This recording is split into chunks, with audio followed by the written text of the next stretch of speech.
आता ही फुलं बघून तुम्हाला असं वाटलं असेल की ही माझ्या नवऱ्यानं दिलेत, पण ही माझ्या नवऱ्यानं दिलेली नाहीत. कोणी दिलेत सांगते, थांबा. मस्तपैकी तयार झाले, हातात पाण्याची बाटली घेतली आणि मी घरातून बाहेर पडले.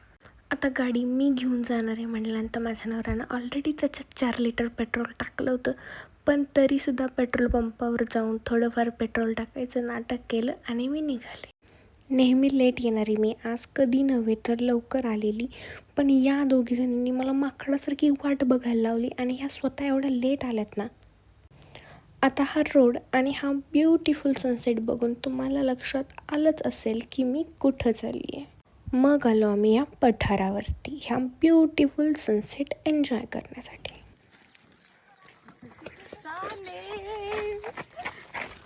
This is for you. Thank you. आणि माझ्या बड्डेच्या दिवशी या दोघी सातारमध्ये नव्हत्या, त्यामुळे चक्क 10 दिवसांनी यांनी माझा बड्डे सेलिब्रेट करायचा प्लॅन केलेला.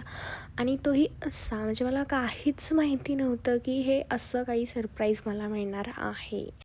आणि यांच्यासोबत असलं ना लिटरली मला काहीही आठवत नाही. म्हणजे लिटरली लाईफमधला कुठलाही प्रॉब्लेम, कुठलाही इश्यू, कसलंही टेन्शन, मी सगळं काही लिटरली एका साईडला ठेवलेलं असतं ज्यावेळेस मी ह्या दोघींसोबत असते. म्हणजे मला खूप रिलॅक्स्ड फील होतं, एकदम छान वाटतं. म्हणजे मला खूप बरं वाटते की यार मी लांबचा नवरा नाही केलेला आहे, खूप जवळचा केला आहे. आणि त्यामुळे माझ्या मैत्रिणीही माझ्यासोबत आहेत यार.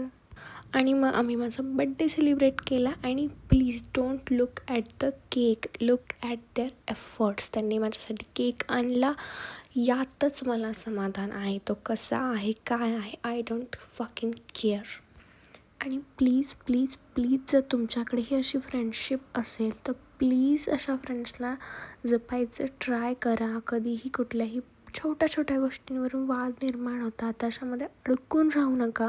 कारण की फ्रेंडशिप ही अशी गोष्ट आहे ना की म्हणजे एकदम रिलॅक्स करून जाते आपल्याला. जर लाईफमध्ये फ्रेंड्स नसतील ना तर लाईफमध्ये काहीही मज्जा नाही.